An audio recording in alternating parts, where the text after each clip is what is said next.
Bonjour à tous et à toutes. Bienvenue dans ce nouveau numéro de Talkiji, le talk de l'information jeunesse. Bonjour à tout le monde. Je vais juste présenter les petits nouveaux parce qu'il y en a pour ceux qui suivent qui nous retrouvent depuis la semaine dernière.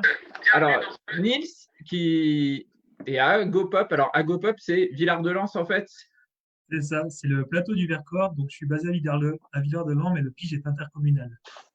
Et puis Lola et Nadjet qui nous viennent de Fake Off, qui seront les grands invités de notre débat, mais je vais vous présenter un tout petit peu plus tard. Je vais juste vous donner le programme de ce talk. Pour ceux qui étaient là la semaine dernière, on a tout changé. On va faire plus court. On va essayer de se tenir jusqu'à 15 heures, grand maximum, avec un débat en plusieurs temps cette fois-ci, entrecoupé de chroniques. Et ce débat du jour, c'est fake news, démêler le vrai du faux. Et donc, on le fera avec l'association Fake Off. On aura une nouvelle chronique aussi avec Nils, la chronique du promeneur du net, qui reviendra un petit peu sur les questions de jeunes du moment. On retrouvera forcément la mauvaise humeur de Siegfried et il est très fâché aujourd'hui. On retrouvera aussi Pierre avec vue sur les réseaux sociaux. On fera un petit jeu encore une fois et on terminera en musique avec Azurite qui nous jouera 2 morceaux en live depuis chez elle un peu avant 15 heures. Bonjour tout le monde. Sondage sur Bicast comme la semaine dernière, bicast.live. Le sondage, est-ce que vous avez déjà eu affaire à une fausse nouvelle? On fera un petit point tout à l'heure sur le sondage. On va commencer, mais avant de commencer, je voulais avoir une grosse pensée pour notre collègue Azedine du Pige de Cheneuve qui malheureusement nous a quittés cette semaine, pas du Covid, mais voilà, voulu, avant de commencer, avoir une grosse pensée pour lui et pour sa famille, et puis on va bien penser à lui pendant l'émission. Ça ne va pas nous empêcher de le faire dans le fun, mais voilà, juste pour dire qu'on pense à lui. Maintenant, on va introduire notre débat assez rapidement. On a des petits jingles cette semaine, donc je vous pose la question dès la fin du jingle. Et donc ce grand débat autour des fake news, et on voulait l'introduire tout simplement, le débat, en vous posant une question. C'est quoi la pire fake news ou la plus grosse fake news que vous avez rencontrée ces derniers jours ou ces dernières années? Alors, qui se lance dans la bande? Alors, Pierre. Oui, moi, il y en a une qui m'a fait rire. Enfin, je ne sais pas si elle est drôle. Dernièrement, c'est l'histoire de la cocaïne qui était censée soigner le Covid. Et donc, je me suis dit, bon, c'est bien joué, hein, mais bon, faut quand même être un petit peu fou pour y croire. Et c'est la dernière qui m'a marqué. C'était plutôt étrange. D'accord. Alors, les autres, qui auraient éventuellement une autre Alors, fake news? Marion, peut-être? non. Ah, Siegfried. Moi, c'est plutôt un poisson d'avril, en fait. C'est sur le Twitter de Emmanuel Macron, en fait, qui dit qu'à 12 heures, ils vont couper l'accès à Fortnite pour que les élèves puissent suivre l'enseignement à distance. C'est le truc qui m'a fait bien marrer ces derniers temps, surtout que j'ai 2 ados, donc ça marchait très bien. Et nous, ça nous arrangerait bien parce que ça nous permettrait d'avoir une meilleure connexion en visio aussi. Marion, à toi. Moi, ce qui m'avait fait rire, c'est il y a une fake news qui a circulé en Russie, comme quoi Vladimir Poutine avait lâché des lions dans la rue pour forcer les Russes à rester chez eux. En fait, c'était une image qui avait tourné depuis 2016 d'un lion échappé d'un zoo, il me semble. Voilà, ça m'avait fait rire. Lola, Nadjet, vous avez peut-être vu des choses ou pas? Ouais, bien sûr. Moi, ce qui m'avait marqué, c'était, donc c'est un peu moins drôle, peut-être un peu plus vieux. En 2015, tous les médias avaient annoncé la mort de Martin Bouygues, qui est un gros industriel français que tout le monde connaît, je pense. Et en fait, l'info est venue d'un journaliste qui avait appelé le maire de la commune où vivait Martin Bouygues. Et le maire lui avait dit oui, oui, monsieur Martin est mort, sauf qu'il ne parlait pas du tout du même Martin. Et toute la presse avait repris cette information qui était quand même bien. Info que je connais bien parce que c'est à 10 km de mon bureau, le fameux village en question. Mais je crois que pour l'histoire, Martin Bouygues avait une résidence dans le coin. Exactement, oui, c'est pour ça qu'il y avait eu cette info, mais voilà, ça avait été repris partout. Je crois que les bourses avaient chuté suite à l'info de mémoire. Ah, oui, l'action avait chuté. Ouais, et on était obligé de démentir très vite parce que c'est effectivement une info qui a eu un impact immédiatement. Mais du coup, il y a la 4G dans ce village, quoi, maintenant. Eh ben, pas forcément. Sam, Nadjet, Nils, Ouais. Olivier. Moi, un grand classique, c'est les platistes. C'est ceux qui vont adhérer à la théorie que la Terre est plate. C'est quand même une des plus vieilles théories du complot, en tout cas mensonge global. Et on continue de le démentir. Et il y a toujours autant d'adhérents. Donc voilà, c'est une théorie qui me surprend et que j'ai choisie. Alors qu'elle est carrée. Bien sûr, sur le dos d'une tortue. Ouais, moi, c'est pareil, moins drôle, mais qui m'a beaucoup frappé, qui m'a même mis en colère. C'était, je ne sais pas si vous vous souvenez, quand il y avait des centaines, voire des milliers de parents qui se sont insurgés contre le gouvernement, comme quoi il y aurait dans le programme l'éducation sexuelle et des cours de masturbation.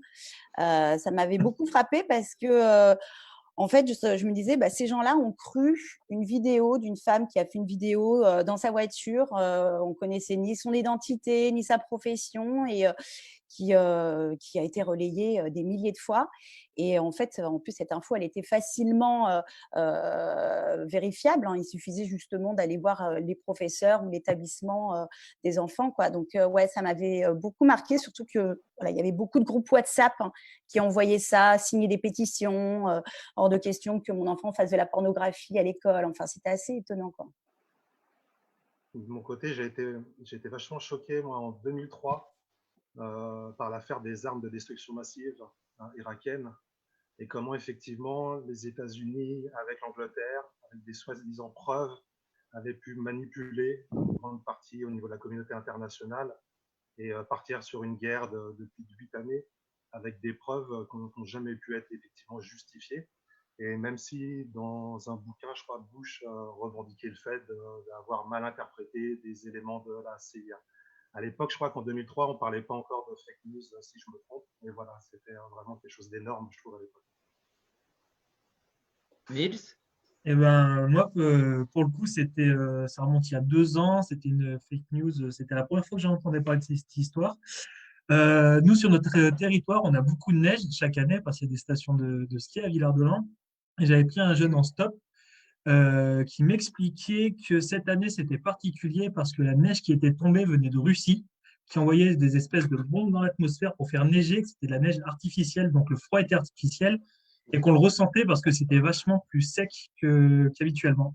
Donc, j'ai essayé un peu de discuter avec lui pour comprendre les arguments du pourquoi, du comment, et on n'a jamais vraiment bien réussi à se comprendre et à s'entendre Est-ce sur qu'il y avait cette un lien question-là. avec l'information du début de la cocaïne qui aidait à Ouais. Ouais, c'est peut-être ça, en fait.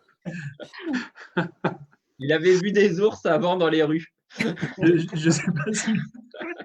que la Terre était plate. Les tigres Peut-être de que Poutine a envoyé des ours aussi à Villard-de-Lans. Hein. Oui, aussi. Qu'il a monté Ça, lui-même, j'en suis sûr, d'ailleurs. Pierre. Alors moi, il y en a une juste pour conclure le tour. C'est pas plus tard qu'hier, j'ai appris que les compteurs Linky véhiculaient le Covid, en fait, et qu'il y avait des gens qui étaient très inquiets face au compteur Linky. Alors, le compteur Linky, il cristallise quand même pas mal de fake news aussi. Et là, je me suis dit, d'accord, et donc certaines personnes pensent, et EDF, je crois, pas plus tard qu'hier, a dû faire un démenti en disant que ben non, les compteurs Linky ne véhiculaient pas le Covid. Bon, ça recoupe un peu aussi l'histoire de la 5G en Angleterre où les antennes sont brûlées. Juste rappeler aux gens qui nous regardent en direct qu'il y aura aussi un temps qui sera consacré à leurs questions. Donc, commentez le live. On nous fera remonter vos questions. On les soumettra à Nadjet et Lola si vous pensez que le compteur Linky véhicule le Covid, n'hésitez pas. Si vous avez des informations sur lesquelles vous avez peut-être quelques doutes, n'hésitez pas non plus à poser vos questions. On va nous les faire remonter ou alors nos collègues des points information jeunesse, des centres régionaux information jeunesse vont les relayer. Et donc, sur ce débat, Nadjet, Lola, vous présentez quand même rapidement. Donc, Nadjet, toi, tu es journaliste d'investigation, grand reporter et réalisatrice de documentaires. Tu travailles notamment pour des émissions qui vont parler aux gens, envoyé spécial, complément d'enquête, pas complément d'enquête, si, peut-être. Ouais. Capital 66 minutes, enquête exclusive. Et Lola, toi, tu es plus porté sur la radio, tu as travaillé à Radio France, tu travailles aussi sur des médias étrangers, RTBF en Belgique et puis une radio suisse. Et toutes les deux, vous intervenez aussi pour l'association Fake Off, que vous allez nous présenter pour travailler autour des fake news, mais vous faites aussi d'autres choses, des ateliers d'éducation aux médias en MJC, dans des collèges ou autres. Un petit peu comme nous dans le réseau IJ avec le vrai du faux. C'est un peu comme ça qu'on a appris à se connaître aussi. Voilà. Oui, c'est ça. L'association, elle est née en fait dans la foulée des attentats de Charlie Hebdo en 2015. Les deux fondateurs de l'association travaillaient dans une société de production qui s'appelle Première Ligne, qui était située juste en face du palier de Charlie Hebdo. Donc, ils étaient malheureusement, ils étaient présents à ce moment-là. Et suite aux attentats, il y a eu beaucoup de fake news qui ont été relayées sur Internet, et notamment, par exemple, la remise en cause des images d'un des journalistes de cette société de production qui avait filmé les frères Kouachi sur le toit, qui s'appelle Martin Boudot. Et beaucoup sur Internet disaient « Non, mais les attentats ont été prévus, regardez, le journaliste, il a un gilet pare-balles. » Bien évidemment, il y avait l'histoire de la carte d'identité des frères Kouachi. Donc voilà, ils ont vu beaucoup de fake news arriver sur le net et pas que. Et donc, ils ont décidé de fonder cette association. Et aujourd'hui, voilà, on travaille, on fait de la sensibilisation aux fake news, mais pas que, l'éducation aux médias, parce qu'on s'est dit qu'en fait, il fallait reconnecter avec les gens. Il fallait leur expliquer notre métier, qu'il fallait être transparent aussi, que peu de monde finalement connaissait véritablement le métier de journaliste, comment on travaillait, comment on recoupait nos infos, comment on sortait les infos. Donc voilà, on intervient auprès des jeunes et des moins jeunes, en milieu scolaire ou pas. Lola, tu voulais compléter ou pas? Non, pas forcément. Je trouve que c'est très complet ce qu'a dit Nadjet. Après, effectivement, on a beaucoup de fantasmes autour du métier de journaliste. Nous, on le voit souvent. Ça suscite des réactions parfois assez vives. On va nous dire « Ah, vous mentez tout le temps » ou bah, c'est vous qui contrôlez tout ». En fait, c'est important d'expliquer ça aux gens, aux jeunes notamment, mais pas que d'ailleurs.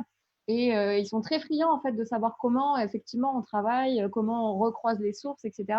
Et ce qu'on essaie nous de dire pendant les ateliers qu'on fait, que ce soit dans n'importe quel endroit, c'est que n'importe qui peut croiser les infos. Il y a aujourd'hui beaucoup de sources d'informations. On a le droit d'aller piocher à droite, à gauche et de se faire son propre avis. Nous, on n'est pas là pour donner notre avis, on est là pour relayer les faits. Après, c'est aux gens de se faire leur avis. Et en fait, ça marche très bien. Et les gens, une fois qu'on leur explique ça, je pense qu'ils les gardent en tête, et notamment les jeunes.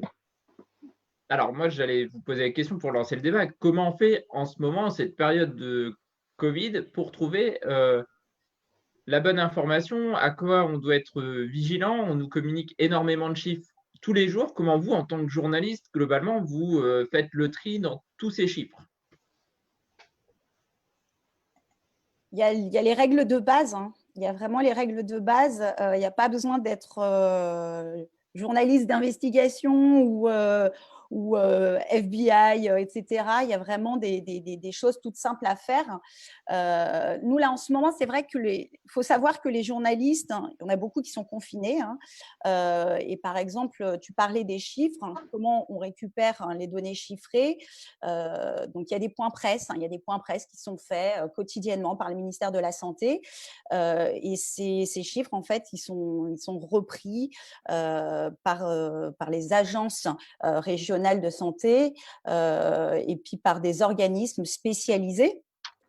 Par exemple, là, sur les points presse qui sont faits, en ce moment, il n'y a qu'un journaliste, hein, le journaliste de l'AFP, hein, qui se veut un petit peu le représentant des journalistes, hein, qui récupère ces infos et qui les relaie aussi auprès des confrères, mais pas que. Après, on va sur le site du ministère de la Santé et c'est là où on peut voir les données, les cas détectés, les gens qui sont à l'hôpital, etc. Mais plus précisément, comment ça se passe? En fait, d'où viennent ces chiffres?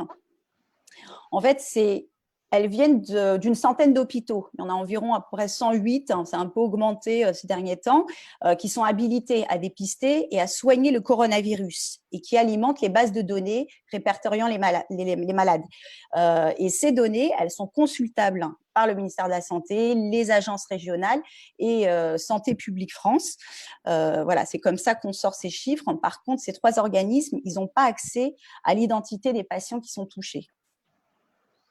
Quand tu dis pas l'identité, oui, on n'a pas les noms en fait. On n'a pas les noms, on n'a pas les profils non plus. Voilà, c'est vraiment des données purement chiffrées. Donc, on ne sait pas si c'est des gens de 40 ans, si c'est des gens qui ont 80 ans. Enfin, c'est ça, tu essaies de nous dire là, en fait.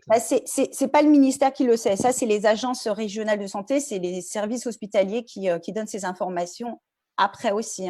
C'est pour ça qu'il faut prendre avec des pincettes ces chiffres parce qu'elles ne sont pas forcément en temps réel aussi. Il faut prendre le temps, il faut prendre du recul pour les estimations de ces chiffres-là.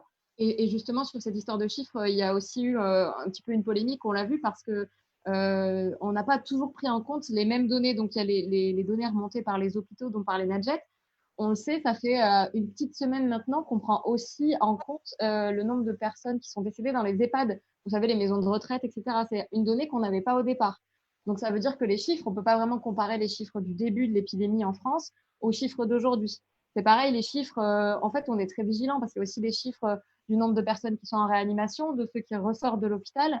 Donc, les chiffres qu'on nous donne tous les jours, on le voit encore hier soir, il y a eu un bug technique, c'est ce qu'on nous a dit au ministère de la Santé, qui fait qu'on n'a pas eu les chiffres des EHPAD. Donc, ça veut dire que le chiffre d'hier, il n'est pas comparable aux chiffres d'avant-hier.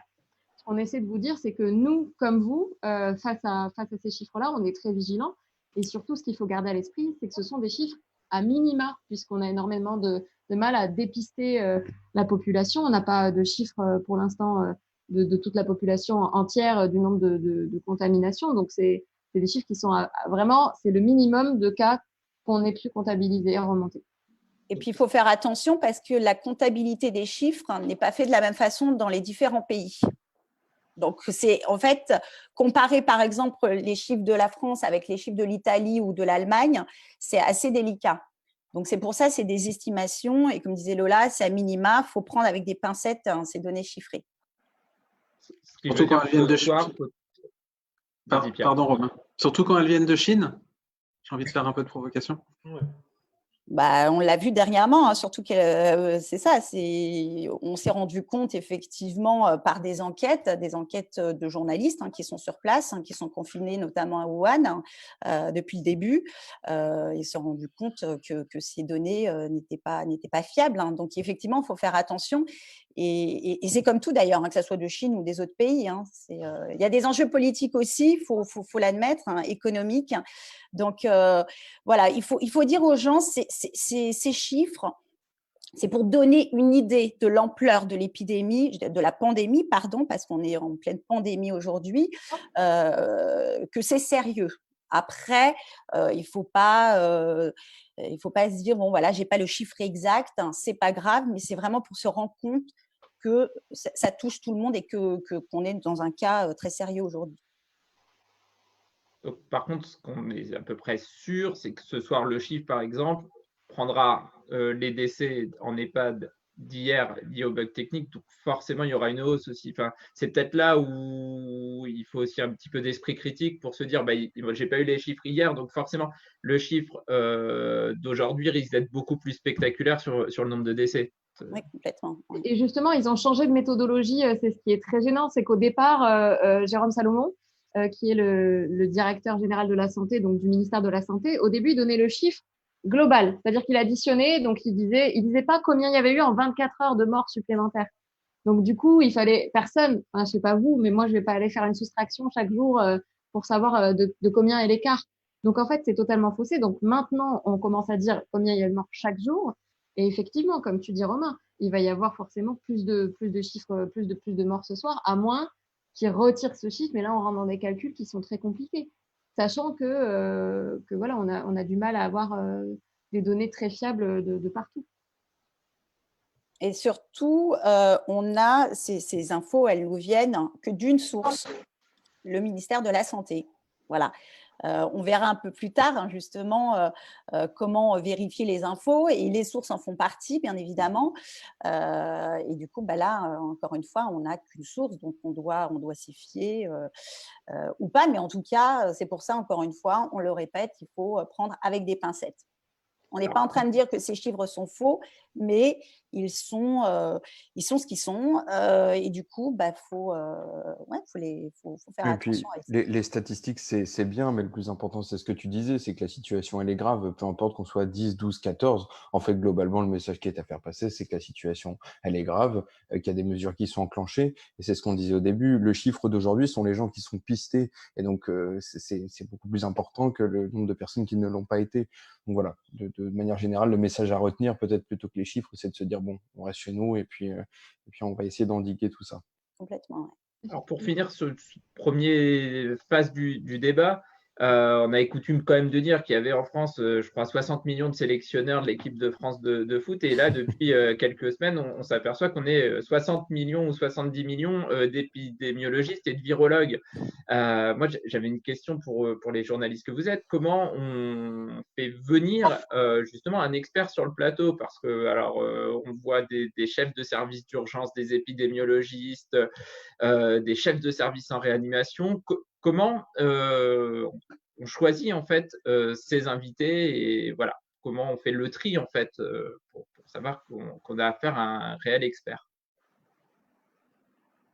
Ouais, je pense qu'en fait, il y a la question de la légitimité aujourd'hui qui se pose.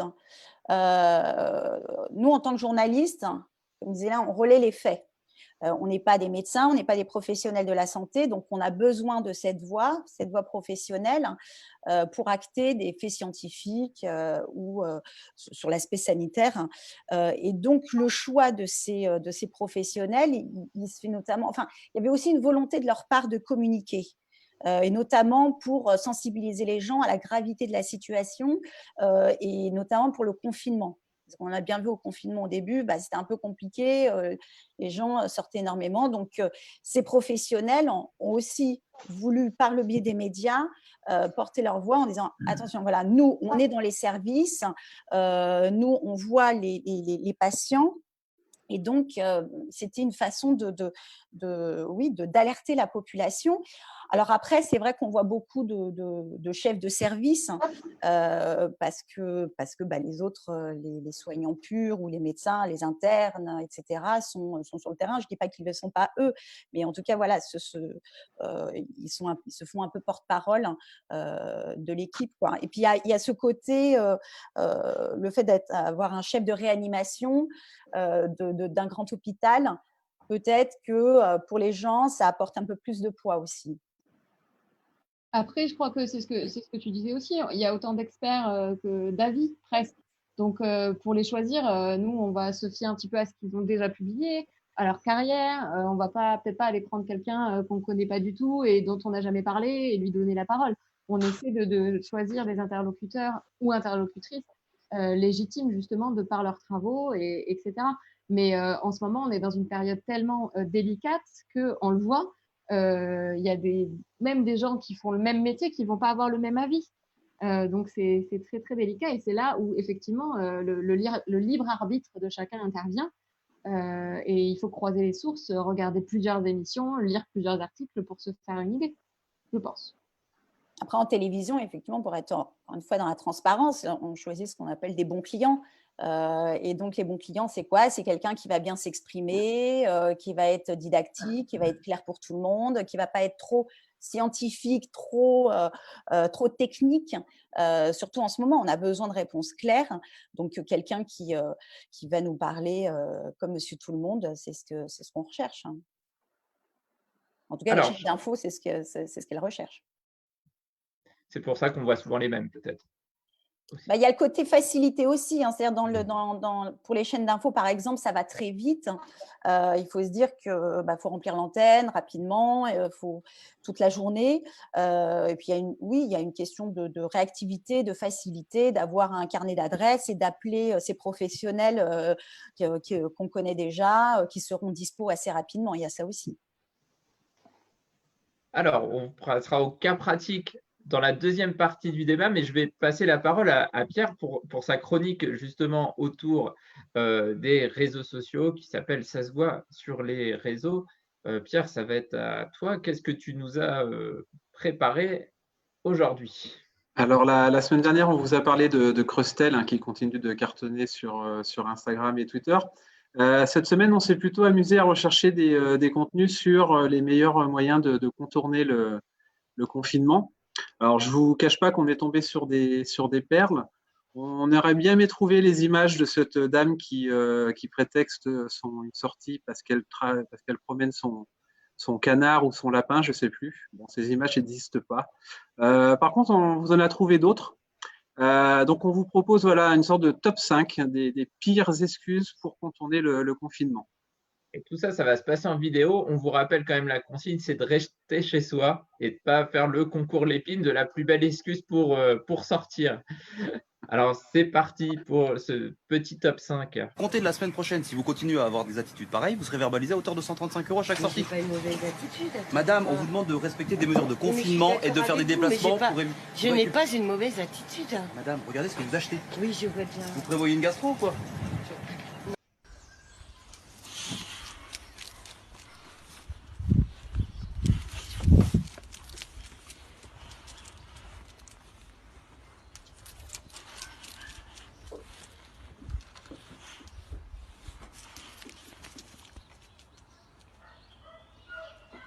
Ragazzi, è assurdo. Guardate le persone pur di uscire che cosa si inventano. Qua stanno diventando tutti matti.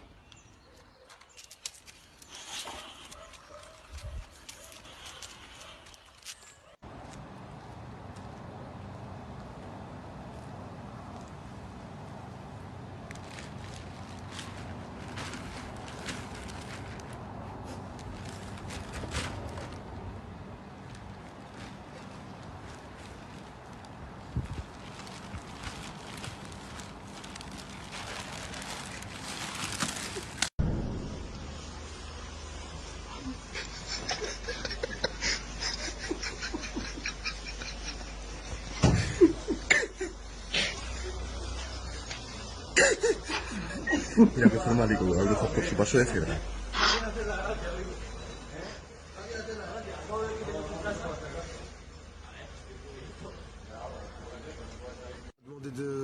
De rendre service, j'ai rendu service, monsieur.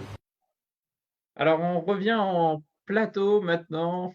Après ces 2-3 vidéos qui vous ont sûrement fait rire pour certaines chez vous, entre la personne déguisée en dinosaure, la course de sac poubelle nocturne ou autre, je crois qu'on manque pas d'imagination pour essayer de sortir chez toi. De chez soi, pardon. Mais voilà, en tout cas, on vous le rappelle, l'objectif, c'est quand même de rester chez soi pendant cette période de confinement. C'est quand même Surtout que vous remarquerez qu'un des deux personnages dans son sac poubelle, à la fin, il se prend quand même une grosse gamelle et il se mange le pylône. Donc, en plus, c'est dangereux, quoi, clairement. Restez chez vous. Il y a aussi cette idée de ne pas créer de sur-accident pour non plus engorger. Alors, on va faire un petit point sur ce sondage, si vous voulez bien. Le sondage, avez-vous déjà été confronté à une fausse information? C'est un plébiscite 100% de oui. Donc, c'est-à-dire que c'est un sujet qui touche tout le monde. Et on voulait justement revenir sur un exemple très concret de fausses informations qui a circulé. C'est un sujet qui nous intéresse tous, parce qu'on disait en ce moment il faut rester chez soi, mais on a tous qu'une hâte, c'est d'être déconfiné. Et la semaine dernière, on a une carte de déconfinement qui est apparue. Alors je vais l'afficher et qui donnait des zones de déconfinement. Alors moi je voulais, Nadjet et Lola, vous poser quelques questions autour de cette carte. Pourquoi on crée une telle carte au final? J'ai envie de te dire, c'est la fake news que tout le monde attendait. Hein. Cette fake news, en fait, elle répond à une attente parce que beaucoup de personnes, elles sont inquiètes. Elles se demandent quand est-ce qu'elles vont reprendre le boulot, quand est-ce qu'elles vont partir en vacances, comment elles vont s'organiser avec les enfants aussi. Donc, voilà, les gens sont inquiets, ils sont dans l'expectative totale. Donc, on a besoin en ce moment, notamment sur l'histoire du déconfinement, d'avoir la lumière au bout du tunnel, en fait. C'est ça, c'est à quel moment ça va s'arrêter. Donc, c'est pour ça qu'elle a bien fonctionné, hein, cette carte, et qu'elle a été énormément relayée. Parce qu'elle a tout simplement répondu à une question dont on n'a pas encore la réponse et qu'on n'est pas prête d'avoir tout de suite la réponse. Tout à fait, elle est apparue effectivement à peine 2 jours après le discours d'Édouard Philippe, il me semble. Et donc, il y avait toute la matière ou tout le contexte effectivement pour propager ce type de désinformation. Il faut savoir, enfin, le gouvernement fonctionne par palier de 15 jours. Pardon. Donc, c'est vrai qu'on nous donne une première date, après on la rallonge. Donc, on ne sait pas trop quand est-ce qu'on va sortir de ce confinement. Les gens, le fait d'avoir une date précise, ça permet de se projeter parce que mine de rien, l'être humain a besoin de se projeter. Et là, dans cette situation, c'est compliqué pour nous. Donc, ouais, cette carte, en fait, elle apportait vraiment un petit côté espoir, quoi. En fait, la fake news, elle va venir combler un vide que je vais avoir, en fait, un besoin. C'est un peu le propos, peut-être. C'est exactement ça. En fait, elle est venue répondre à un besoin qu'on a tous. Je sais pas vous, mais nous, tous les jours, on joue au pronostic avec mes potes. J'ai lancé des paris dans la famille. Voilà, exactement. On en est tous là à se dire quand est-ce qu'on va sortir. Et c'est pour ça qu'elle a été massivement relayée. Moi, je l'ai reçue, je sais pas vous, mais moi, je l'ai reçue, cette carte d'amis très proches, etc. Elle vient, effectivement, comme dit Nadjet, répondre à notre obsession du moment. Là, en ce moment, on veut juste avoir une date, même si pour certains, je crois qu'il y avait des sorties de déconfinement jusqu'à fin mai sur cette carte. Donc, c'est pour ça qu'on l'a relayée, parce qu'il y avait un côté, ça y est, j'ai la réponse, j'ai un scoop, en fait, et n'importe qui peut l'avoir, donc je la relaie. C'est aussi ça, une des raisons pour laquelle elle a beaucoup tourné. Oui, puis c'est le fait aussi qu'on soit tous concernés. Il n'y a pas une personne qui n'est pas concernée par le confinement aujourd'hui, et c'est plutôt rare sur une actualité, ça nous touche tous. Effectivement. A priori, les dinosaures ne sont pas concernés quand même. Quoi? Le dernier existant, Denver, ça fait un petit bout de temps qu'on ne l'a pas vu, donc c'est… Blague de vieux. Blague de vieux. Et oui, on doit mettre 10 balles dans la pied. On n'a pas un jingle pour ça? On n'a pas de jingle encore, mais la semaine prochaine, ça viendra. Non, mais oui, tout le monde fait ses pronostics, c'est vrai. Mais c'est pas… lundi, c'est foutu. C'est pas bête l'histoire du scoop aussi. Tout le monde a envie d'avoir le scoop, tout le monde a envie de balancer le tweet le premier, etc. Il y a aussi ça qui est vachement… Et donc, justement, on a des personnes aussi qui ont peut-être un peu plus de crédibilité ou en tout cas qui ont un impact plus grand, qui sont emparés de ce scoop.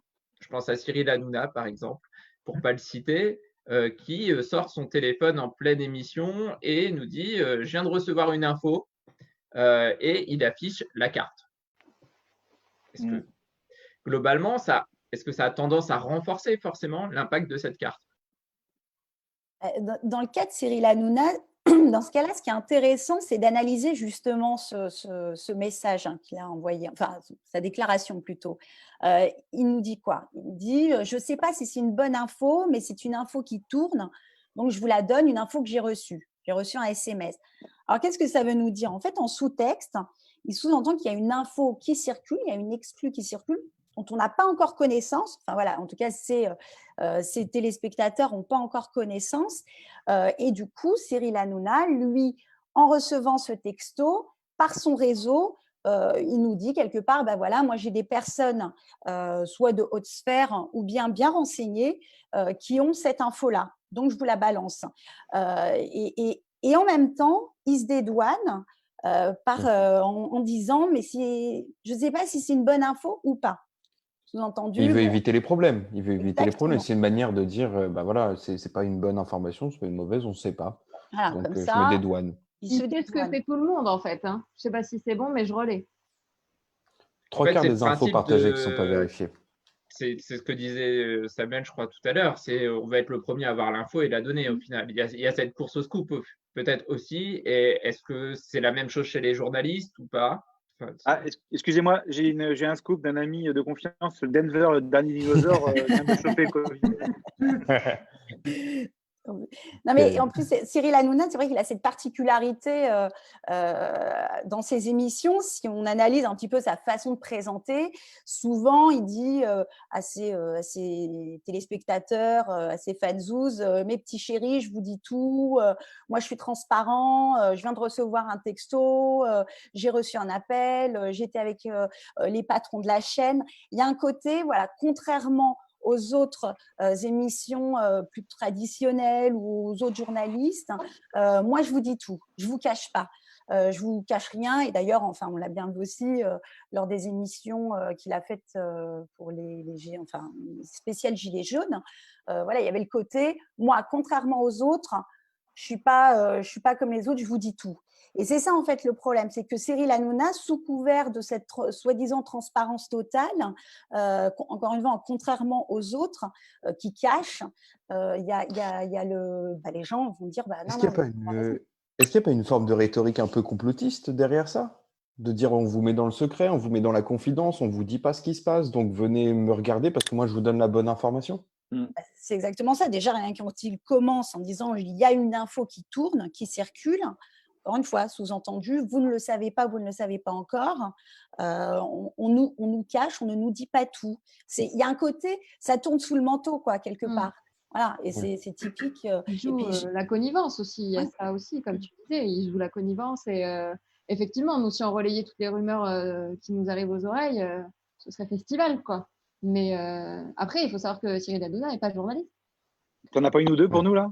Ah si, bah alors j'ai Denver qui vient de m'appeler, justement. C'était le pangolin 0, en fait. Ah, bien vu. Alors, moi, j'avais une question, du coup, si vous aviez des infos, est-ce que les cloches sont confinées ou pas? Ça va intéresser certains quand même pour dimanche. Est-ce que les cloches sont confinées à Rome ou pas? Enfin, c'est la question, moi, que je me pose depuis plusieurs jours. On va mettre l'AFP sur le coup. Hein. Moi, je pense que si les cloches ont une attestation dérogatoire de sortie, ça devrait aller. Motif impérial. Hein.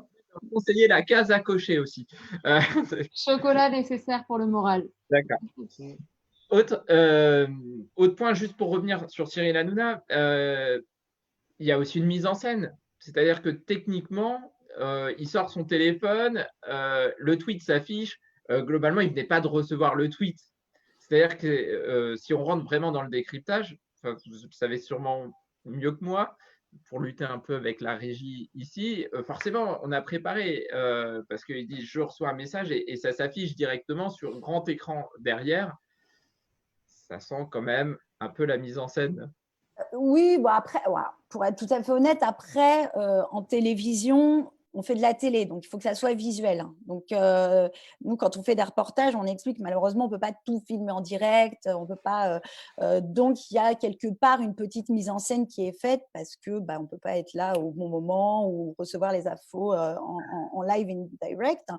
Mais non, le plus gênant, c'est qu'il ne donne pas ses sources. J'ai reçu un SMS, mais on ne sait pas de qui. Vous, à la rigueur, on sait que c'est Denver qui vous a envoyé le texto, mais lui, on ne sait pas en fait. Donc, moi, c'est vraiment ça qui me gêne. J'ai reçu un texto, mais on ne sait pas de qui, on ne sait pas dans quel contexte. Et ça, c'est grave, parce que c'est vraiment la première chose à avoir, c'est la source. D'où vient son information? Alors, puisque s'il est tellement transparent que ça, qu'il le dise, d'où vient cette information? Alors justement, comment on la décrit, cette carte? Parce que si on a choisi la carte aussi, c'est parce qu'elle cumule ces partages, cette attente. Pour nous, c'est un vrai cas d'école, finalement. Il y a aussi des choses qui auraient dû nous mettre en alerte quand on regardait la carte, finalement. Oui, bien sûr. Alors, d'abord, c'est ce que vous disiez tout à l'heure, mais tu nous demandais, Romain, s'il y avait une course au scoop. Alors, moi, je vais vous dire un truc. Le jour où on aura cette carte, vous allez le savoir, je pense, en 5 minutes, parce que tout le monde aura l'info. Là, si vous avez tapé au moment où cette carte a circulé, carte de déconfinement, et qu'il n'y avait rien, ni sur le site du Monde, ni sur le site de France Info, ni d'RTL, ni de rien, déjà, mauvais indice. Si ça tourne que sur Twitter, les infos primordiales importantes qui concernent toute la population ne tournent pas d'abord sur un compte anonyme de Twitter, en règle très générale. Je ne sais pas si, Romain, tu peux remontrer la carte, mais effectivement, il y avait des indices assez criants. Si vous regardez en haut de la carte, il y a un logo de la DRAC. Alors, qu'est-ce que c'est la DRAC? C'est la Direction régionale des affaires culturelles. En gros, c'est eux qui accordent les subventions aux spectacles, aux artistes, etc. Vous m'accorderez que c'est donc pas eux qui sont en train de gérer le déconfinement de tout le pays. Hein. Voilà, ils ont des attributions, mais pas celle-là. Donc Ou déjà. alors, c'est peut-être un complot des festivals. Hein. Ah oui, avec un gros lobby derrière. Hein. C'est peut-être les vieilles charrues ou le Hellfest qui a lancé la chose. Hein. Peut-être. Méfiance. Le Hellfest a annoncé son annulation, donc peut-être pas. Ah, sinon, c'était ils auraient pas eux alors. Et il y a un autre indice aussi, si vous regardez toujours cette carte, c'est qu'en bas, il y a un logo du ministère de la Défense. Sauf qu'en fait, il y a un problème, c'est que le ministère de la Défense ne s'appelle plus comme ça depuis 2017 déjà. Il s'appelle maintenant le ministère des Armées. Donc voilà, ça voudrait dire… Après, c'est un montage qui est très bien fait. Et je ne sais pas vous, mais moi, je me suis arrêtée 2 minutes quand même. Quand je l'ai reçu, je me suis dit, tiens, qu'est-ce que ça dit? Qu'est-ce que ça dit? Est-ce que c'est vrai? Etc. Et en fait, en creusant, ces logos ne sont pas appropriés, ils n'ont rien à faire là, ils sont faux, ils correspondent à rien. Et encore une fois, le meilleur indice, si vous recevez quelque chose comme ça, vous, à la maison, je vous promets, allez taper sur Internet, sur Google, sur un site fiable, celui que vous voulez, même le site du gouvernement. De toute façon, cette carte, elle sera en ligne directement. Et là, si vous ne voyez rien nulle part, à part sur des réseaux plus ou moins anonymes ou obscurs, a priori, c'est vraiment que c'est faux. Parce que là, en l'occurrence, effectivement, le gouvernement, c'est eux qui prennent la décision de ce déconfinement, avec bien évidemment le conseil des scientifiques qui rattachent à l'Élysée. Donc, pour le coup, cette fois-ci, la source fiable, c'est bien le gouvernement. Alors, on va passer aux chroniques et notamment à une chronique qui est forcément très attendue. Avant de passer à la troisième partie du débat, c'est la chronique de la mauvaise humeur de Siegfried. Siegfried qui a chaque semaine envie de râler. Et du coup, c'est une surprise pour nous. On attend ta surprise. Alors, sur quoi tu vas râler, Siegfried? Alors, c'est pas vraiment râler, en fait. Alors là, les gens vont être déçus. Bah oui, je voulais juste avouer au monde entier que je croyais un peu à toutes les fake news qui passaient en ce moment, et encore plus en ce moment avec le virus. Bon, juste, je suis un peu déçu que Noël cette année soit annulé quand même. Donc voilà, j'ai monté, comme je me suis mis à la place des fake news, donc j'ai monté une association de défense des fake news. Et comme elles sont pas souvent la parole dans les médias, je vais leur laisser la parole. Donc j'ai reçu un courrier mis en scène d'une fake news qui s'appelle « Boire 14 bières par jour protège du Covid ». Alors, je vais vous lire la lettre. Alors, je suis obligé de lire la lettre. Elle ne peut pas le faire elle-même parce qu'elle n'est pas encore levée, en fait. Non, ça, c'était une blague. Vous étiez censé rigoler, mais c'est pas grave. Un peu blague de vieux, mais drôle. Oui, ça fait un peu blague de vieux. Jingle. Alors, on m'a soufflé dans mon oreillette qui s'appelle WhatsApp que la semaine prochaine, nous aurons un jingle son pour les blagues de vieux. Si. Alors, je vous lis la lettre. Bonjour, je m'appelle Boire 14 bières par jour protège du Covid. Je suis connu depuis environ 1 mois. J'ai déjà fait plusieurs fois le tour d'Internet. Et ce que je cherche, c'est qu'on parle de moi. C'est sûrement le lobby du houblon maltais. J'ai même envie de dire, c'est même ma raison de vivre. Alors, vous me critiquez beaucoup, mais en fait, on n'est pas méchants. On vit dans vos cerveaux sans trop faire de bruit et nous sommes réellement traqués que depuis quelques années. Comme Al Capone avait Elliott Smith ou Dora l'exploratrice avait Shipper, arrête de shipper, pour les plus jeunes, j'ai un ennemi. Enfin, j'en ai plusieurs. Ils s'appellent les fact-checkers. Bon, moi, je trouve un peu qu'ils se la pètent un peu avec leur nom à l'américaine.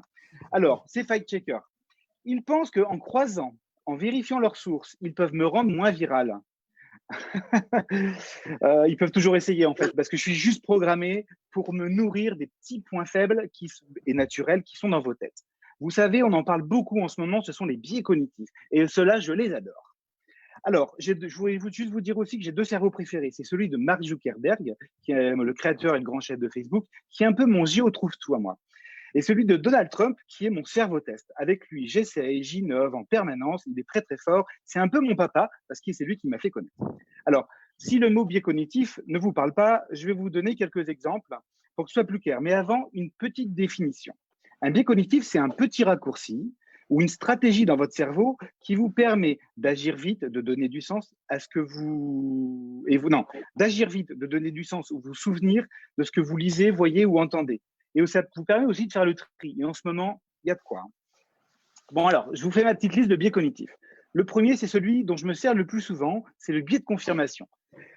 Alors, c'est quoi? C'est préférer les informations qui confirment l'opinion que j'avais déjà sans jamais chercher à les contredire. C'est comme si tu croises extraterrestres et que dans ton moteur de recherche préféré, tu tapes toujours preuve de l'existence des ovnis. Le deuxième, c'est l'effet Mandela. C'est une altération de l'altérité, une altération de la réalité. Vous allez penser savoir qu'une chose est vraie, mais elle ne l'est pas totalement. Par exemple, vous pensez tous que Dark Vador a dit « Luke, je suis ton père ». En fait, non, il n'a pas dit ça. Il a dit « Non, je suis ton père ». Vous pouvez aller vérifier. Hein. Le troisième, c'est le principe d'autorité. Celui-là, on le cultive depuis notre plus tendre enfance à l'école. C'est notre tendance à obéir et à croire aux figures d'autorité. D'après vous, qui a inventé l'école? Eh bien non, ce n'est pas Charlemagne, parce que l'école existe depuis l'Antiquité. Ou alors c'est peut-être Dorothée. Enfin, je ne sais plus, c'est une blague de vieux. Et un dernier pour la route, c'est le « c'est pas moi, c'est eux ». Lui a tendance à nous faire croire qu'on est les seuls à ne pas être dupes. C'est pour ça que tout le monde pense que Facebook et les autres médias sociaux propagent des fake news, mais que vous continuez à y aller parce que vous savez faire le tri. Ah, tiens, ça me fait penser à Siegfried qui, en lisant ma lettre, se croit malin et croit qu'il a tout compris. Ah, j'allais oublier, il me faut aussi bien un petit moyen de transport. Alors, j'en ai plusieurs depuis que j'existe, mais en ce moment, ceux que je préfère, ce sont les médias sociaux. Mon pote Mark Zuckerberg, a inventé 2 trucs plutôt efficaces. Le premier, c'est le fil d'actualité. Ah, celui-là, je l'adore. Jusqu'ici, il fallait sortir, aller chercher l'information. Maintenant, il vient directement vers vous, sur vos murs, vos fils d'actualité, et vous alerte en permanence. C'est encore mieux que mon ancien moyen de transport qui était la télé, parce qu'elle, fallait l'allumer. Et mon chouchou, c'est le bouton de partage, parce que lui, il brûle le doigt, mais c'est tellement bon. Et c'est lui qui me donne ma popularité. Alors, merci d'avoir écouté ma lettre jusqu'au bout, et j'espère que mon témoignage vous a touché. Arrêtez d'être con. Bisous, bisous. Voilà, c'est bon, j'ai fini. Voilà, j'ai fini la lettre. C'est pas moi, les propos sont pas de moi. Bien sûr. C'est de la fake news, boire 14 bières par jour protège du Covid. D'accord. Avec Alain Modération quand même. Hein, c'était, on le rappelle, pour les 14 bières par jour. Okay. Eh bien, je vous propose de jouer aussi, moi, aujourd'hui, avant de reprendre le débat. Et on va jouer avec l'actualité. C'est surprenant. Parce que parfois aussi, l'actualité, elle nous joue des petits tours et elle nous réserve des surprises. Et il y a des choses vraies qu'on n'imaginerait pas vraies. Donc, je vous ai fait un petit QCM. 4 questions, il y a 4 réponses. Et donc, on va voir qui est dans le vrai, qui est dans le faux. En plus, on a quand même 2 journalistes avec nous. Voilà. Alors, je vous lis les questions, je vous fais les propositions de réponse. Le dimanche 29 mars 2020, le ministre de l'économie Bruno Le Maire nous présente sur Instagram son cochon d'Inde. Là, tout le monde l'avait eu. Mais quel est son petit nom? Est-ce que c'est Michel? Est-ce que c'est Jackie? Est-ce que c'est Corbier? Nouvelle blague de vieux. Ou est-ce que c'est John? Manu? Non, c'est pas Manu. Non, c'est pas Manu, c'est pas dans les réponses. C'est Jean-Michel. J'aurais dit John. Moi, j'aurais dit Michel. Ouais, Michel aussi. Vu la blague, je pense. J'aurais dit John aussi. John aussi, ouais. C'était plutôt sur Michel. Hein. Alors, vous pouvez jouer aussi dans les commentaires. Hein. Eh bien, il n'a pas 2 prénoms, c'est sûr. Il ne peut pas s'appeler Jackie et Michel. Non. Jackie et Michel Le Maire. Non, il lui aurait dit merci autrement, hein, le cochon d'Inde. Laissons ce pauvre Par cochon. contre, il y a un hommage au Kennedy. Il y a un hommage au Kennedy. J'ai dit Jackie. Ah, c'est Jackie. Oui. Ouais. Donc, mais ça aurait pu être John aussi, hein, en hommage au John Fitzgerald. Mais bon. Et donc, c'est bien Jackie. Allez, deuxième question. En 2017, le rappeur B.O.B. lance une cagnotte en ligne pour collecter $200 000. Mais alors, pourquoi il le fait? Est-ce que c'est pour boucler le financement d'un album concept autour des Illuminati? Est-ce que c'est pour financer l'envoi d'un satellite dans l'espace pour prouver que la Terre est plate?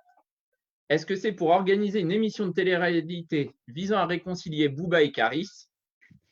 Là, ça n'aurait pas plu à… D'ailleurs, ils ne se sont jamais battus, d'ailleurs. Ou est-ce que c'est pour employer les meilleurs détectives privés des États-Unis pour chasser les fake news de Donald Trump? Je crois, ça me parle l'histoire de réconcilier Booba et Karis. Voilà. Je rejoins Pierre sur Booba et Karis. Il y a des tâches impossibles hein, quand même. Alors, attends, tu peux redire la date? Parce qu'il me semble que tu as dit C'est en 2017. 2017. Ah, bah, ils s'étaient pas encore fâchés. Oh, mais ils sont fâchés depuis longtemps, hein, quand même. Oui. Ils s'étaient pas encore croisés à l'aéroport. Avant de se quitter, ils étaient amis. Donc, Oui, ils sont fâchés depuis la 5e, depuis l'année dernière. Il n'y avait pas l'octogone encore. hein. Je partirais pour la 4, peut-être. Les fake news chasser les fake news Ouais, de je Donald partirais Trump. sur celle-ci aussi. Ouais, 2017, on était dans la Ah, Samuel, tu me déçois beaucoup, toi, en tant que platiste. Il Ouais, voulait je envoyer un pense. satellite dans l'espace pour Ouais, prouver que c'est la ça. Terre est plate. Ah, Bon, mince. alors, je vous rappelle malgré tout le concept d'un satellite. Il doit tourner en orbite de quelque chose de rond. C'était assez voué à l'échec quand même comme tentative. Alors, bilan de la collecte, hein, au bout de 4 jours, 1 766 $ quand même. Il y a des gens qui ont donné, mais on était loin des 200 000 $. Troisième question, question médecine en ce moment. Pour quelle recherche les Français Roger Mieuxet et Bourras Bengoudi-Difa de l'Université de Toulouse ont-ils reçu un Ig Nobel?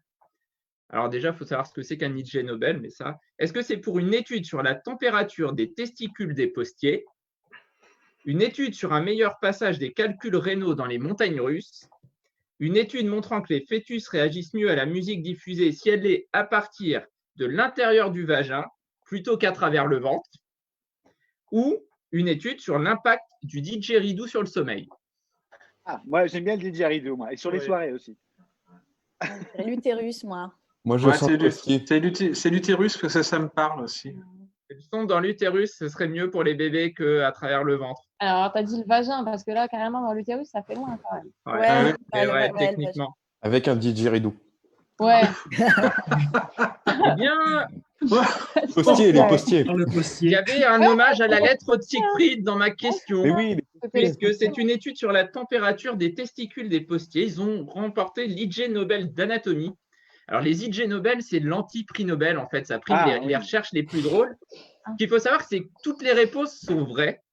Et c'est que des récipiendaires des autres années. Donc, effectivement, en 2018, l'Ig Nobel de médecine, c'était une étude américaine qui conclut qu'effectivement, quand vous avez des calculs rénaux, ça peut être intéressant de faire des montagnes russes. Donc, rendez-vous chez Space Mountain. Et voilà. J'ai l'impression qu'on est dans Burger Quiz, là. Oui, un peu. Hein. Mais on joue avec l'actu et c'est vrai. Et dernière question. Donc, en 2018, aux États-Unis, à quoi servait l'argent détourné par 2 sœurs enseignantes de la caisse de l'école privée dans laquelle elles travaillaient? Est-ce que c'était pour s'acheter des films en VOD sur une plateforme légale? Est-ce que c'était pour compléter leur collection de vinyles de rock underground? Est-ce que c'était pour se payer des virées à Las Vegas? Ou est-ce que c'était pour faire des emplettes sur les boutiques en ligne des plus grands créateurs? Oh, Las Vegas, c'est sympa. Ouais, je dirais Las Vegas aussi. Ah Ouais, oui, Vegas une aussi. bonne réponse, c'était pour se payer des virées à Las Vegas. C'est parce que c'est ce qu'on fait aussi avec Nadjet. En fait. Ouais, c'est ça. Tape dans les Ah, caisses c'est des sympa. assos et voilà, on s'en va. C'est pas En vrai. ce moment, ça doit être compliqué pour vous virer à Las Vegas, mais donc voilà, tout ça pour dire que parfois l'actualité peut être quand même aussi surprenante et que l'esprit critique marche dans les deux sens pour aussi aller vérifier parfois ce qui pourrait nous paraître faux peut être vrai. On va revenir à la troisième partie du débat. Je crois qu'on a reçu des questions pour vous d'ores et déjà. Alors, on avait une question. Je vais voir cette question. Alors, c'est un complot. Il y aurait apparemment un journal réputé qui a dit qu'un tout-puissant grand patron a mis presque la moitié de ses employés au chômage partiel et par contre, il s'était accordé plus de 30 millions d'euros de dividendes sur la même période. Ah, alors, on n'a pas le titre du célèbre journal? Non. A priori, confinement, info ou intox. Alors, a priori, ce serait nouvelops.com. Et on n'a pas l'entreprise. Non, on n'a rien. Non, on n'a rien. C'est non. arrivé sur les commentaires. Ouais. Voilà, ça nous est arrivé comme ça. Bah, en fait, c'est ça, c'est que encore une fois, nous, il faut le contexte, trouver, enfin un minimum d'infos qui permettent de vérifier. Il faut qu'on sache dans quel pays c'est, dans quel contexte, s'il y a des noms, le nom de l'entreprise, du patron. Voilà, ça peut aider, même pour vous, hein, tout le monde, hein, ça peut aider à vérifier l'info. Là, comme ça, c'est clair qu'on ne va pas s'avancer à dire si c'est vrai ou faux. J'ai l'article sous les yeux. Ouais. En cherchant rapidement, effectivement, on est bien sur un site sur le nouvelops.com Donc, on a le président de Plastic Omnium et donc du lobby des grandes entreprises françaises, donc c'est Laurent Burel, et son groupe a recours massivement au chômage partiel payé par l'État, mais il ne veut pas renoncer à se verser de généreuses dividendes, il y a une faute, une trentaine de millions d'euros pour sa famille. Peut-être quelques virées à Las Vegas avec ça. Et effectivement, on a un article. Alors, il faut être abonné pour voir l'ensemble. On a l'air d'être sur une source qui a l'air plutôt fiable, je pense. Ouais, Nouvelle Obs, c'est bien. Ouais, après, si on va aller plus loin dans l'enquête, nous, par exemple, en tant que journaliste, on irait demander directement aux salariés aussi, on irait sur place ou dans les contacts. Et au patron. Voilà. Et voilà, les différents services, services de com, etc. Ouais, c'est en fait recouper, contre-enquêter, demander à ce monsieur, effectivement, si c'est le cas, hein, peut-être qu'il va le dire directement. Là, il le sait, quoi. On peut lui demander directement. Et si ce n'est pas le cas, aller voir, passer par la petite porte et puis demander à d'autres interlocuteurs. Mais c'est possible. Hein, En tout cas, c'est quelque chose qui marche très bien. C'est l'article le plus lu et le plus partagé sur le Nouvel Obs, sur leur site. Donc, preuve aussi qu'on va chercher. Alors, c'est sensationnel, mais si c'est vrai, c'est d'autant plus intéressant. En tout cas, l'info vaut le détour. Et d'ailleurs, dans l'article, on apprend aussi que cette famille, c'est la 63e plus riche de France. Donc, effectivement, l'enquête, là, j'ai l'article en entier, l'enquête de l'Obs est assez longue. Voilà, après. Malheureusement, j'ai envie de vous dire, ou heureusement, chacun, celui qui nous regardera aura son avis, mais c'est pas interdit de faire ça.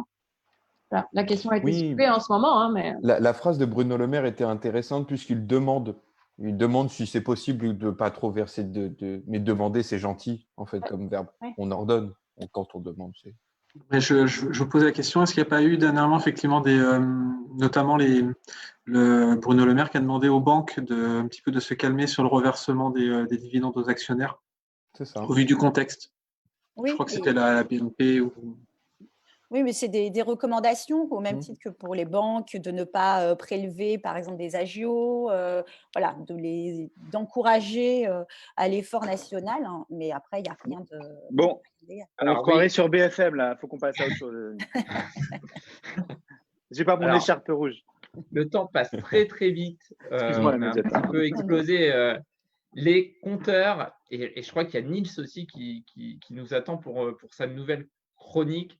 En tout cas, Lola Dadjet, si les gens ont des questions, ils peuvent vous contacter via FakeOff, je pense. Vous pouvez aussi éventuellement poser vos questions auprès du réseau Information Jeunesse, au moins pour certaines choses. Mais voilà, FakeOff qui réunit des journalistes d'investigation. Voilà, alors vous avez un petit compte Instagram, c'est asso_fake_off de mémoire. Ouais, voilà, donc… et je vais passer la nouvelle chronique, la chronique du promeneur du net. Et aujourd'hui, c'est Nils qui s'y colle pour cette… Attends, il a son attestation nouvelle chronique. Se promener, oui. Sur le net. 1 kilomètre, hein, 1 kilomètre à la ronde, attention. Alors, le promeneur du net, il a cet avantage de beaucoup se promener sans trop bouger normalement. Donc, il trouve tout son sens en période de confinement. C'est ça, normalement, je vais rester dans les parages. Alors du coup, effectivement, moi je suis un formateur jeunesse, donc je travaille au centre social Agopop Maison des Habitants qui se trouve dans le Vercors et je suis aussi promeneur du net. Donc les promeneurs du net, c'est quoi? C'est des professionnels de la jeunesse, de tout milieu, informateurs jeunesse, conseillers en mission locale, éducateurs spécialisés, animateurs et bien d'autres encore qui passent du temps en ligne pour assurer une présence éducative. Grosso modo, ça veut dire qu'on passe du temps sur Facebook et Instagram pendant nos heures de travail avec l'accord de nos chefs afin d'être accessible aux sollicitations des jeunes, mais aussi pour être vigilant aux pratiques à risque. Donc, c'est sous l'impulsion de la CAF que les différents réseaux départementaux des promeneurs du net se sont montés à travers la France. Concrètement, les jeunes peuvent solliciter un promeneur du net pour avoir une réponse adaptée à sa situation, où le promeneur du net peut aussi prendre contact avec un jeune s'il pense que cela peut être nécessaire vis-à-vis d'une situation qu'il aura pu voir en ligne. Dans les faits, on regarde notre fil d'actualité pendant un moment, puis on va discuter avec les mêmes jeunes un peu tous les jours.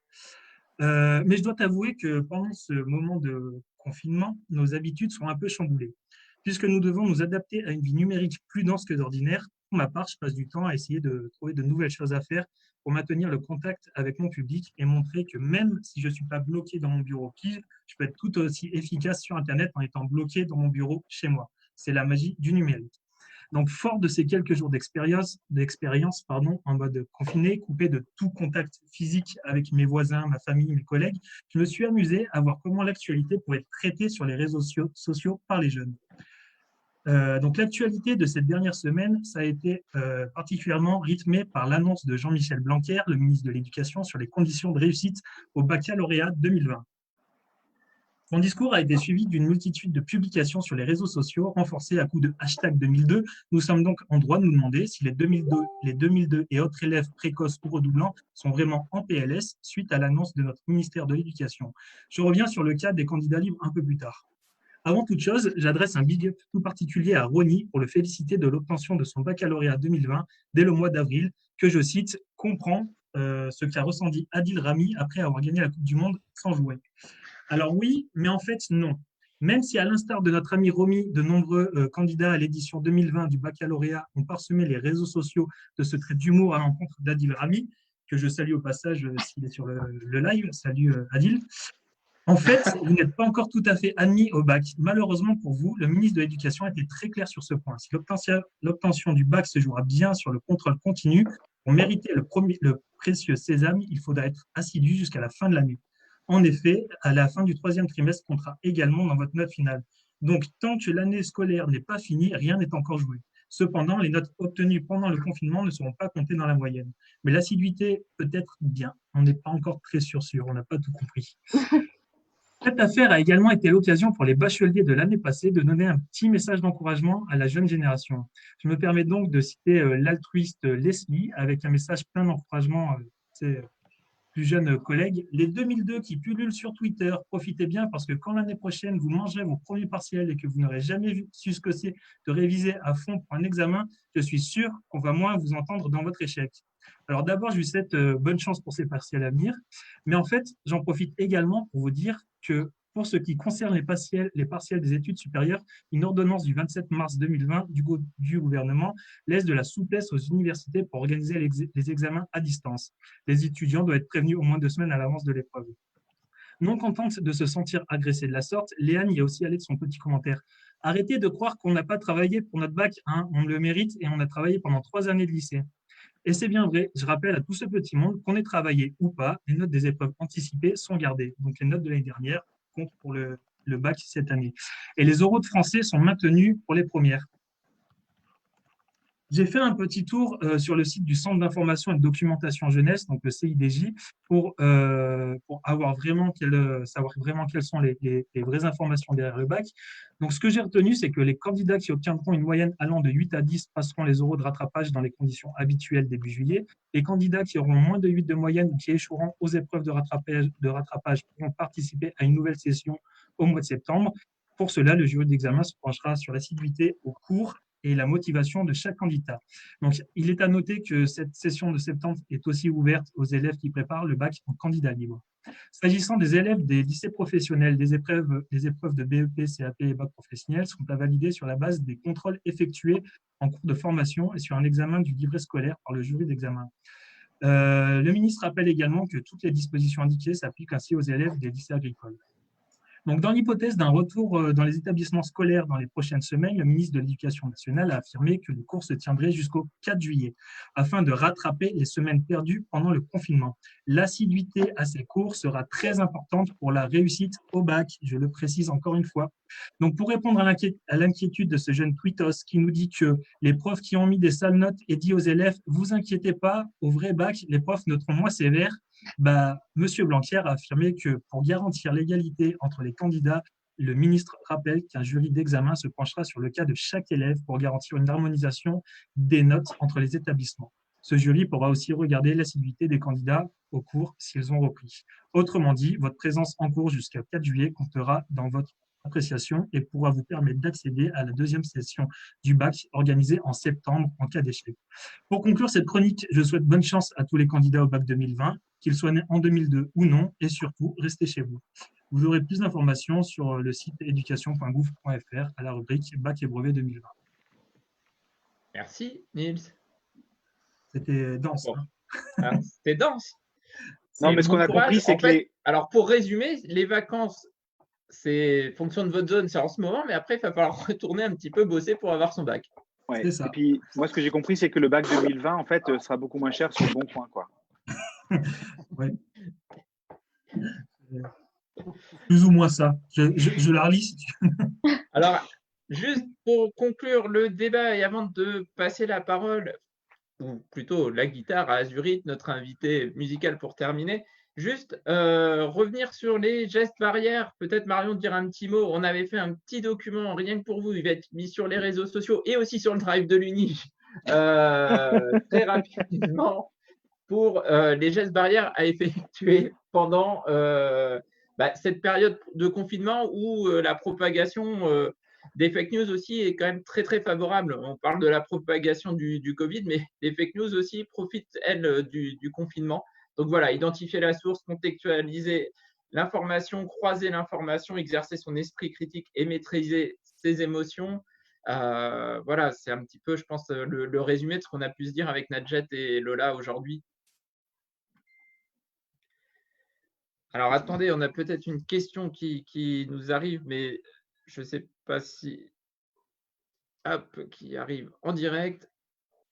Peut-être. Non. Non. Alors, est-ce qu'Azurite est arrivé? Vous êtes tout prêt? Oui, je suis là. Ah, super. Qui va être là pour l'heure du show. Oui, on peut retrouver la lettre de Siegfried a priori. Est-ce que tu la mettras en Creative Commons, Siegfried, ta lettre? Activez le micro, monsieur. Faut que tu mettes ton micro. Dis oui, je vais peut-être faire un petit point orthographe dessus. Et puis après, un petit point orthographe. Donc, on sur vous le drive. promet. Sur le drive de l'Uni. On vous le promet, Siegfried va publier sa lettre. Voilà. Tu as déjà des fans, de nombreux fans qui ont déjà hâte de te retrouver la semaine prochaine et te mettre la pression. Et donc, on accueille Azurite. Coucou, Azurite. Tu es chanteuse, tu es du Mans. Est-ce que tu peux te présenter pour cette heure du show? Alors, juste après mon petit jingle éventuellement, mais tu peux déjà commencer à te présenter. Ok. Ça marche. Bah, du coup, je suis Azurite. Comme vous avez dit, je viens du Mans. Et ça fait à peu près 2 ans que je fais des concerts un petit peu partout dans l'ouest de la France. Et c'est une passion qui m'a commencé quand j'avais 15 ans. J'ai commencé à écrire mes textes en guitare-voix. Et là, du coup, en ce moment, je travaille avec un looper qui me permet en fait de superposer des couches d'instruments. Donc des voix, des guitares, des percus électroniques. Et du coup, en concert, ça me permet d'être autonome. Voilà. Donc c'est un solo. Alors, ton temps de confinement, là, tu le mets à profit pour travailler sur des nouveaux morceaux. Qu'est-ce que tu fais, toi, en tant qu'artiste pendant ton confinement? Là, en ce moment, je termine de préparer mon EP qui est prévu pour le mois de juin. D'accord. Et du coup, voilà, ça permet d'avoir un peu plus de temps pour finir l'administratif, les choses comme ça. Parce que tout le reste est fait, les prises de son sont faites, tout ça. Et puis sinon, je prépare aussi pour les prochains concerts, en fait, prendre de l'avance pour les prochaines dates. Pour les prochaines dates après le confinement. Tu vas nous jouer 2 morceaux. Avant ça, moi, je veux conclure parce que c'est toi qui vas avoir le privilège d'avoir le dernier mot de cette émission. Je voulais remercier Lola et Nadjet de l'association Fake Off. Merci beaucoup de nous avoir éclairés aujourd'hui. Merci Nils d'avoir été le premier promeneur du net à venir dans Talkige. La semaine prochaine, on retrouvera sûrement un autre promeneur du net d'une autre région de France. La semaine prochaine, on va monter le thermostat. L'émission aura pour thème sexo. Donc voilà, avant l'été. On vous promet des belles surprises la semaine prochaine. Restez connectés sur les réseaux sociaux parce qu'on vous promet des invités très sympas la semaine prochaine. Au moins autant que Nadjet et Lola, voire qui était très sympa. Mais voilà, on aura On aussi est des peut-être beaux moins invités. caliente, mais bon. Forcément, c'était moins propice à la légèreté. Ce sera peut-être encore plus léger la semaine prochaine. On vous retrouve jeudi prochain à 14 h. Bonne semaine à tous. Bon confinement. Restez chez vous. Et Azurite termine maintenant avec ces 2 morceaux. On te laisse la parole, la guitare. Et dès que tu as fini, on se dit au revoir. Voilà. Salut tout le monde. Ok. Salut. Salut. C'est à toi. Du coup, je vais commencer avec. Ok, merci. Le premier morceau que je vais faire, c'est un morceau qui va être dans l'EP, qui sort bientôt. Et il y a une version du coup avec le looper, parce que là, ça sera en acoustique. Et la version avec looper, elle est disponible sur YouTube. Voilà. Elle s'appelle Stéréo.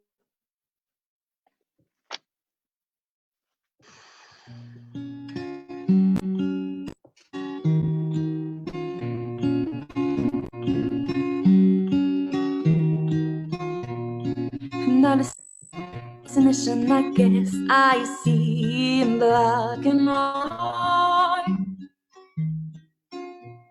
I can lift up my voice, there's no evidence to find. I live in stereo, I live in stereo, I live in stereo. I live in stereo, I live in stereo, I live in stereo. The sunlight lies on the right and with the little voice. All of them surely in my mind, surely in my mind. All of them surely in my mind, surely in my mind. All of them surely in my mind, surely in my mind.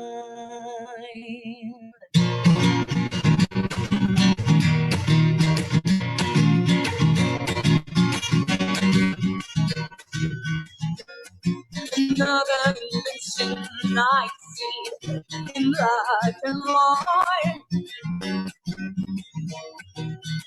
Oh, I can lift up my voice, there's no evidence to find. I live stereo, I live stereo, I live stereo. I live stereo, I live stereo, I live stereo. Eyes on my anger, it's only voice. In my mind, I see. I can in my mind, set it in my mind. I see in black and white everywhere, with everyone. I see in black and white every time, and it makes me mad. I live stereo, I live stereo, I live stereo. I live stereo, I live stereo, I live stereo. Ooh, it's lit. And I don't lie.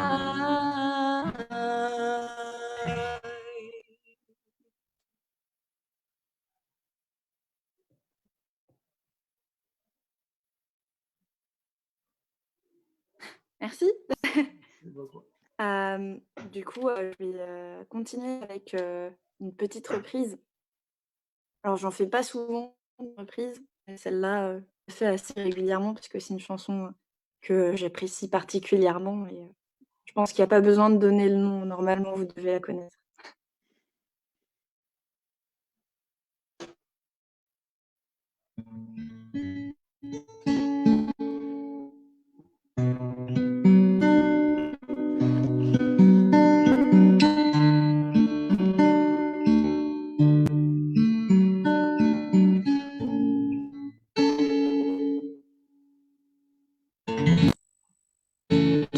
night, while I feel still trying to get that gravity of hope.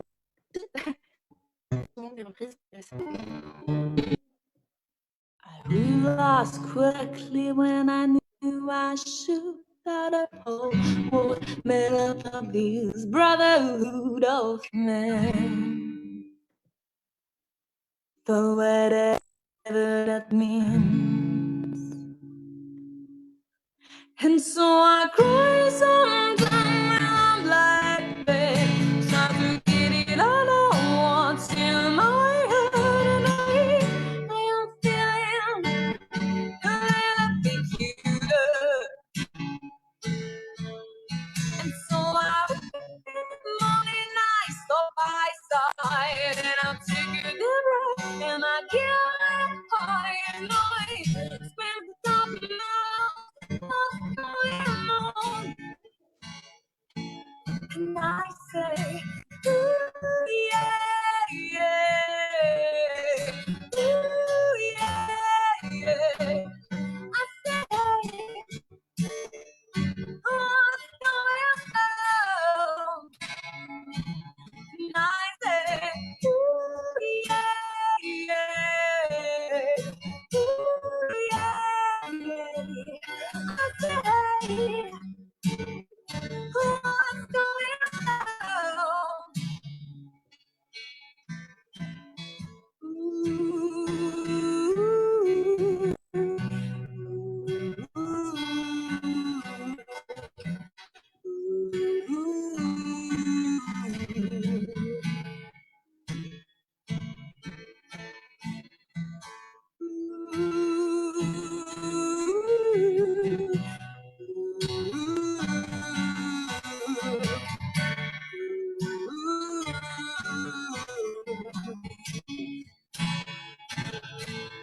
Can I cry? My baby cry. That time. Can this sensation? Can I pray? Oh my God, to rise somebody. And rest in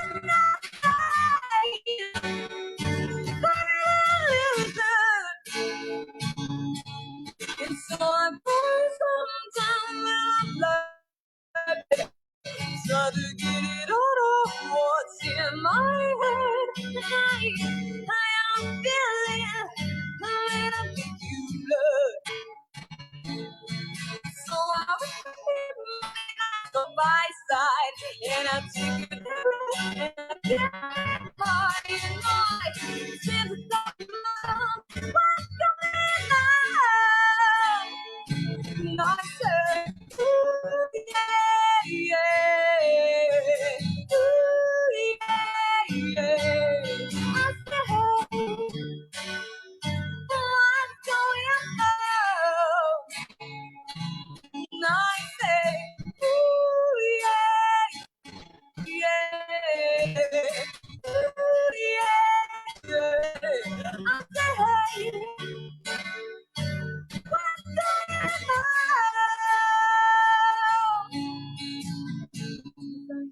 My life is here, trying to get up that grubby heel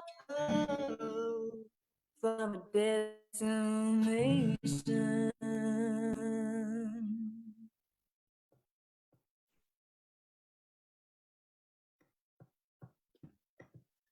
Merci, Azurite. Bah, Juste merci à peut-être nous vous pour dire, parce que le l'invitation. son, c'est les aléas du direct n'étaient pas trop bons, où on peut retrouver ta chaîne YouTube, sur Insta, sur ton Facebook.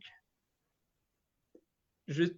Ouais, alors du coup, on peut retrouver du coup les actualités sur ma page Facebook. Donc c'est Azurite. Et aussi Instagram, il y a aussi sur mon site internet où il y a les actualités. C'est azuritmusic.wixit.com. Voilà.